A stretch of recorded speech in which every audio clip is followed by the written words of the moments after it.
All right, Rod, you can start us off. Hello, Rod. And iPhone Fletch. Hey, Rod, you're muted. Oh, okay, my bad.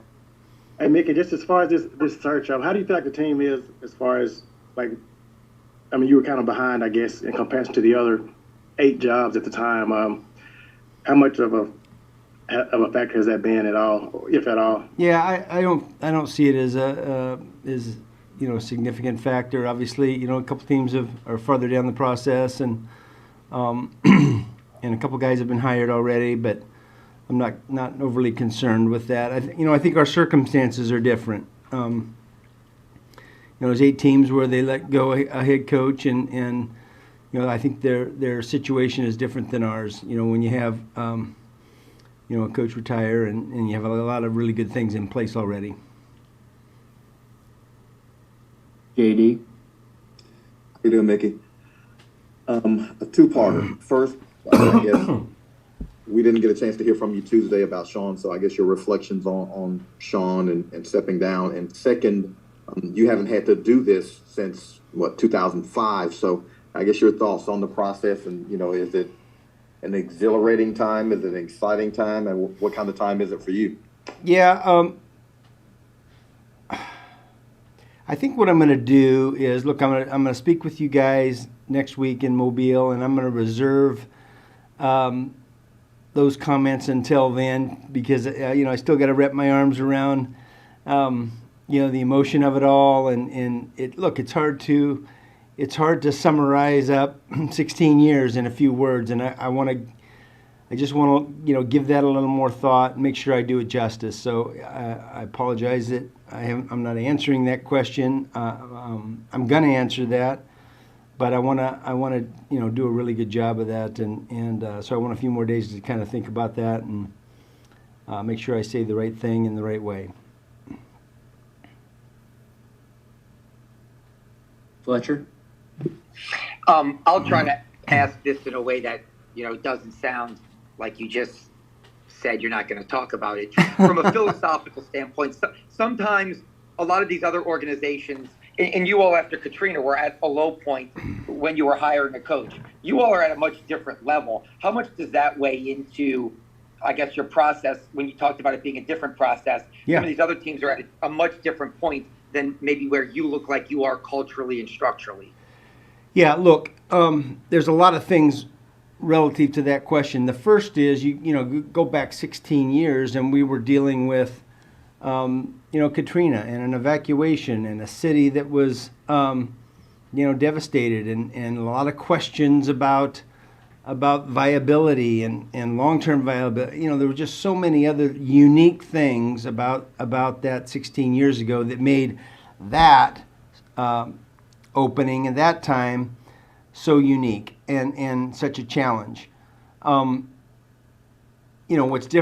it's different now. We're not coming off of anything like that. We're coming off of a long run of success. We're coming, with a different process that exists even within the league rules. So it's just completely different, really, in a lot of ways. Other than, hey, we're looking for a head coach. Jeff Duncan. Hey, Mickey, who will be involved in the search process? Is it just you, or is it going to be a collaborative effort? No, I'm gonna have a number of our guys involved. Mrs. B will have she'll sit in on that. Dennis Lauscha at times, and then some of our football operations guys. Ed Daniels. Mickey, regardless of who the coach is here next year, do you think that you have a roster that is good enough to win many games next year? Well, look, I would say this, Ed. We like our roster. We've got some good things, but we've got some questions too, and we're going through that process of evaluation. We're going to have a list of things that we need to get accomplished in the off season in order to get us into position to be successful. And but there are a lot of things that we like. Obviously, we had some good things happen this year. We had a lot of injuries. circumstances that were difficult that I thought our coaches and players did an amazing job of overcoming. But the answer to your question really remains to be seen. We've got an entire offseason we have to deal with first. Sean Bazan. Hey, Mickey, sorry I missed this earlier, but do you have any kind of time frame for when you want to maybe see or have a head coach named? Well, no, I wouldn't say that I have some drop dead date. Obviously, you want to, move the process around as quickly as possible, and yet it's more important to get it right than it is to be quick. And, we're going to be diligent about that. Doug Mouton. Hey, Mickey, the first thing you said was that you feel like you have good things in place. Yeah. How important is it for whomever the next guy is to understand that? And would it be correct to assume that you don't think this is a blow up and start over kind of job? Yeah, I think that is correct to assume.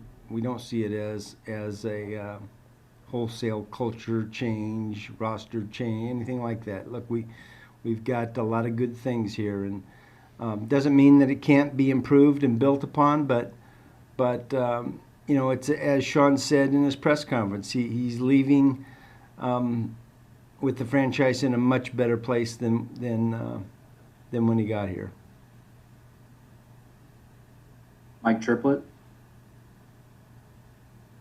Along those lines, Mickey, I know you're not going to get into specifics, but can you just explain the general approach? From the outside, people obviously look at this team and think, oh, they have great candidates they could just promote from within. How do you approach that versus wanting to be like, maybe there are outside ideas that we want to hear about and marinate over? Well, you just gave the answer. We do have great candidates within the building, and yet we also recognize that there's great candidates outside the building, and we want to go through the full process. That's the fair thing to do. It's the right thing to do for the New Orleans Saints.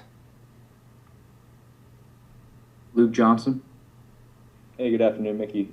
With not necessarily having like a staff in place right now, just without a head coach, how does that change next week for the Senior Bowl and going out and scouting guys? Are you guys going to have members of the current staff there? They can have input. How does that kind of work? Yeah, yes. I mean, we do have a staff in place. We don't have a head coach in place. We do have a staff, and they're going to continue to do the things that we would ordinarily do until we do get a head coach in place, and then we'll see if there's going to be changes or not after that. Kat Terrell.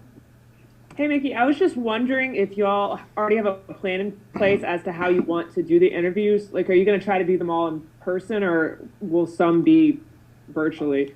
Yeah, look, my preference is that we do those in person. I just think there's so many things that you can miss if they're not, and yet I also recognize that sometimes that's not possible. So we don't have we're not married to one specific way to do it, and yet I know what my preference is. Fletcher. Mickey, I know every coaching search is different. Do you have a number in your head? I know there have been reports out there about 3, other coaches interviewing. Do you get to a point and say, that's enough, or do you say, I want more? How do you kind of look at the candidates when you've gotten too few or too many? Yeah, I don't look at it that way. I think we're just gonna we're gonna go through the process. We've got a lot of names, so kind of depends on how you define candidates. Because everyone out there, I shouldn't say everyone. There's a lot of candidates now. Who we ultimately interview, that number gets pared down to the guys that we think will fit what we're A, looking for, and B, the circumstances that we have. So I don't have a set number. It might be a lower number, it might be a higher number. We haven't settled on that yet. And some of that gets dictated by where guys are in the process with other teams. Just.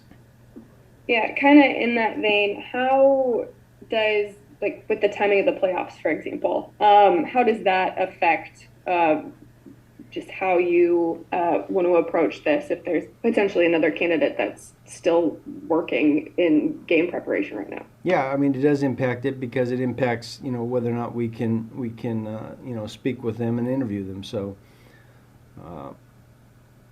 it definitely impacts it. I don't want to get specific into, any particular situation, but yes, it does impact it.